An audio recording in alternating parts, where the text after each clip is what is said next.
NBA has seen superstars before. They've seen giants, they've seen unicorns. But Victor Wembanyama is something they didn't plan for, because when he stepped onto the court, executives didn't ask how good will he be. They asked, what if this breaks the league? And that question scared them more than anything else. Horford into Victor, he's ahead of the pack, he just puts it over Derek White's head, and he throws it down. Before Victor Wembanyama played a single NBA minute, panic quietly spread across front offices. Not public panic, not media panic, private panic, the kind you don't tweet about, the kind you whisper in draft rooms and scouting meetings because the film didn't make sense. A player taller than almost every center, moving faster than most wings, blocking shots without jumping, shooting threes. Like he doesn't care who's guarding him. This wasn't hype, this wasn't marketing. This was a problem. NBA teams realized something terrifying. There was no historical comparison that truly fit, no defensive scheme that fully worked. No guarantee the league's balance would survive. Victor Wembanyama didn't just enter the NBA. He challenged its rules, its systems, and its future, and that's why the NBA feared him long before the first tip-off a prospect the league could not categorize. Victor Wembanyama entered the NBA as a player without precedent.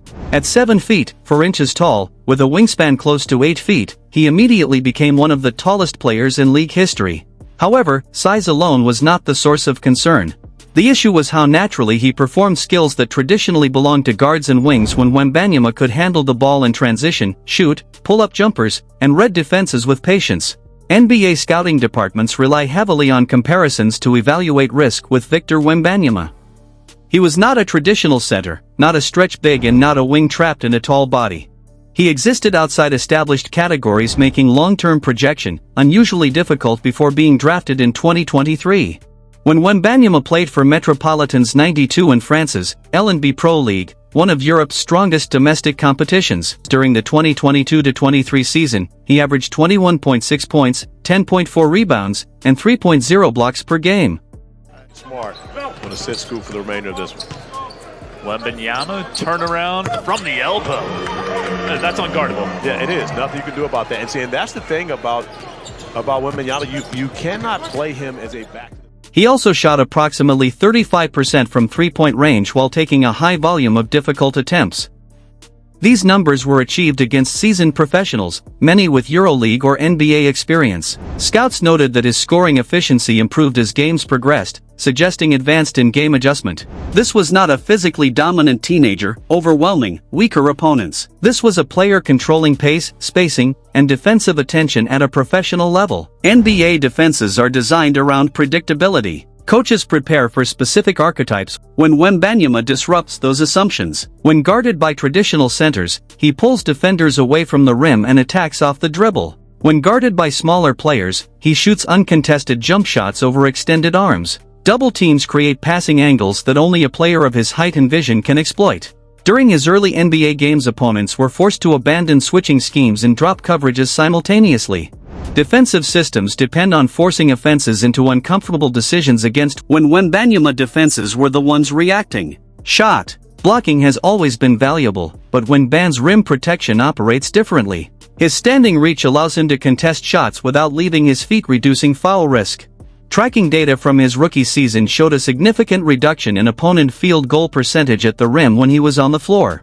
Players altered shot trajectories earlier, floated attempts higher, or avoided the paint entirely. This impact extended beyond recorded blocks. His presence discouraged drives and forced offenses into lower efficiency mid-range attempts. Once again, on the offensive glass, that's kind of been his signature to start off the season.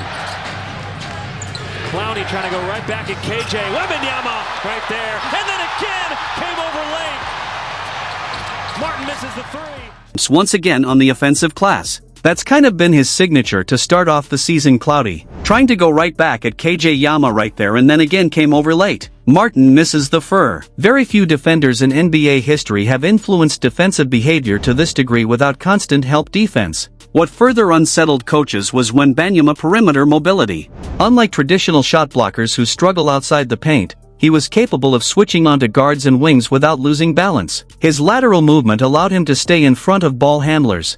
While his length recovered space instantly, even when beaten his reach, allowed late contests from angles normally considered safe. Opponents discovered that clean looks against him were rare regardless of distance from the basket. This versatility removed safe zones from the floor, compressing offensive spacing, offensive gravity without ball dominance when Wembanyama does not require constant ball possession to control games. His shooting range forces defenses to extend beyond comfort, opening driving lanes for teammates.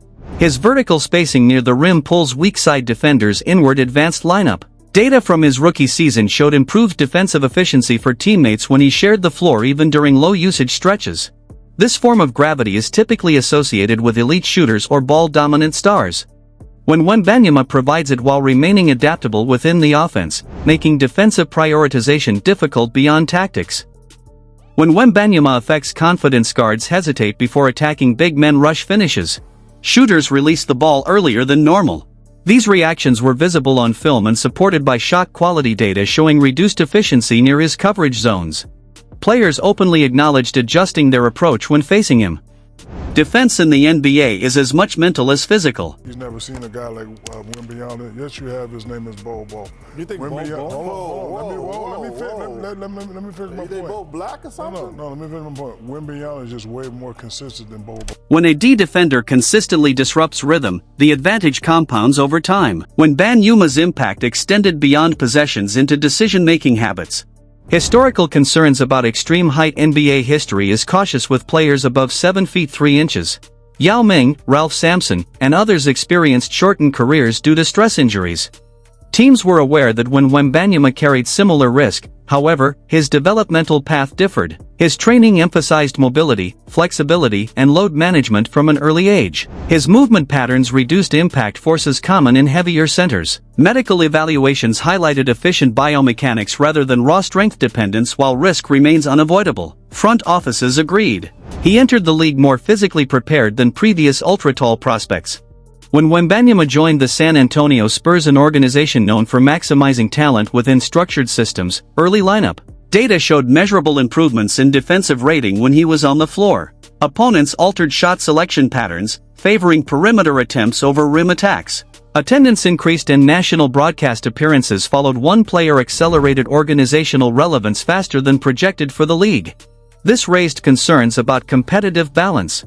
A single player capable of transforming both ends of the floor creates long-term strategic consequences. Fans focus on highlights, players focus on difficulty. When Wembanyama removes easy options, release points become unreliable, driving lanes disappear, passing windows shrink. NBA players referred to him as an alien. We're labeling like this unicorn thing. Everybody's been a unicorn over the last few years, but he's more like an alien. No one has ever seen anyone as tall as he is, but as fluid and as graceful he is on the floor. Not as exaggeration, but as acknowledgement of unfamiliar challenges.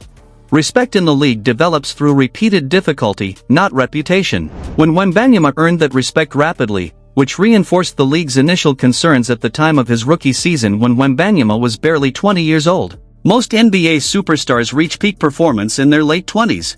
His understanding of spacing, timing, and defensive reads continues to evolve. Strength, gains, and experience will only expand his effectiveness. The league faces a moving target. Adjustments made today may be obsolete within seasons. This uncertainty represents the core concerns surrounding Victor. When Wembanyama, the way he looked in Summer League, I was a little worried.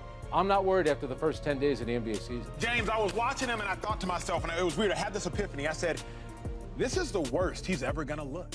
the NBA will adjust. It always does. New schemes will be drawn, new defenders will be drafted, new rules will be tested. But here's the part that keeps executives awake at night. Victor Wembanyama is still learning, still growing into his body, still figuring out the league. And when a player, this young already forces the NBA to change, you have to ask a dangerous question. What happens when the league finally adapts to Victor Wembanyama? And he adapts faster because the NBA never feared him because he might fail. They feared him because he might succeed too completely. Not just dominate games, not just win awards, but reshape how basketball is played. Victor Wembanyama isn't the future anymore. He's the test, and the NBA has already started taking it.